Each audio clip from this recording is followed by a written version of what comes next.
கிறிஸ்துவில் பிரியமானவர்களே, ஆண்டவராகிய இயேசு கிறிஸ்துவின் நாமத்தில் உங்களை வாழ்த்துகிறேன். ரோமர் 8:36 கிறிஸ்துவின் அன்பை விட்டு நம்மை பிரிப்பவன் யார்? ஆண்டவராகிய இயேசுவை நேசிக்கிறவர்கள், அவரை பின்பற்றும்படி அவர்கள் தீர்மானித்த நேரம் முதல் கடைசி வரைக்கும் தங்கள் வாழ்க்கையில் உண்மையுள்ளவர்களாக இருப்பார்கள்.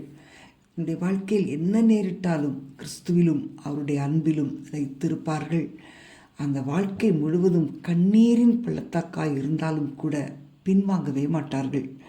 அப்போஸ்தலனாகிய பவுல் தன்னுடைய வாழ்க்கையில் தேவனுடைய அன்பை நிறைவாய் ருசித்தவனாயிருந்தான். ஆகவேதான் கிறிஸ்து இயேசுவின் அன்பை விட்டு தன்னை எதுவும் ஒருபோதும் பிரிக்காது என்று தைரியத்தோடு சொன்னான். அன்பான தேவனுடைய பிள்ளைகளே, இந்த வேளையிலே ஆண்டவராகிய இயேசுவின் மேலுள்ள உங்கள் அன்பு எப்படிப்பட்டது என்பதை கொஞ்சம் ஆராய்ந்து பார்ப்பீர்களா? உலக பிரகாரமான ஏதோ ஒரு ஆசீர்வாதத்தை பெற்றுக்கொண்டதினால் அல்லது உங்கள் ஜெபங்களுக்கு பதில் கிடைத்ததினால் அவரில் அன்பு கூறுகிறீர்களா? அல்லது தேவனுக்கு சத்துருக்களாய் வாழ்ந்த உங்களை தம்முடைய விலையேறப்பெற்ற இரத்தத்தினால் விலை கொடுத்து வாங்கியதை நினைத்து உண்மையாய் அவரில் அன்பு கூறுகிறீர்களா? ஜபத்தின் மூலமாக தான் பெற்றுக்கொள்ளுகிற உலக பிரகாரமான ஆசீர்வாதங்களின் மேல் மட்டுமே ஒருவனுடைய கவனம் இருக்குமானால் தேவனுடைய அன்பை அவனால் புரிந்து கொள்ளவே முடியாது. பிரியமானவர்களே, ஆனால் எந்தவித எதிர்பார்ப்பும் இல்லாமல் உள்ளத்தின் ஆழத்திலிருந்து உண்மையாய் அன்பு கூறுகிறவர்கள் அவருடைய அன்பை விட்டு தங்களை எவரும் பிரிக்க முடியாது என்பதை தைரியமாய் அறிக்கையிடுவார்கள்.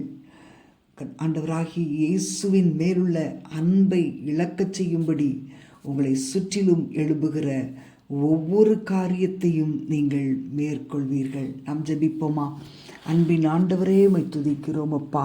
உம்மை விட்டு பிரிக்கிற எந்த காரியத்தையும் ஜெயிக்க எங்களுக்கு உதவி செய்வீராக. கிறிஸ்துவின் அன்பை விட்டு பிரிப்பவன் யார் என்று பவுல் கேட்டது போல இன்றைக்கு உம்முடைய பிள்ளைகளாகி எங்களுக்கு இந்த பலனை தருவீராக, கிருபை தருவீராக. குடும்பத்தில் உள்ள அத்தனை பேர் உம்மை தேட கர்த்தர் மேல் பயபக்தி உள்ளவர்களாக இருக்க உதவி செய்யுங்கப்பா. ஒரு ஆழமான அர்ப்பணிப்போடு வாழ ஒவ்வொருவருக்கும் உதவி செய்வீராக. எந்த சூழ்நிலையிலும் கர்த்தருக்காய் வாழட்டும். ஒவ்வொருவரை நீ சந்திங்கப்பா. உண்மையாய் நேசிக்கிறவர்களை நீ நேசிக்கிறீர் தகப்பனே. இந்த உலகத்தின் ஆசீர்வாதங்களுக்கு மாத்திரம் ஃபோக்கஸ் பண்ணும்படி ஆண்டவரே இந்த ஃபோக்கஸ் பண்ணாமல் உண்மையே நோக்கி பார்க்க உம்முடைய உயர்ந்த கிருபைகளை நீர் கொடுக்கும்படி ஜெபிக்கிறேன். உம்முடைய கரத்தில் ஒப்பு கொடுக்கிறேன். இயேசுவின் நாமத்தில் பிதாவே, ஆமேன், ஆமேன்.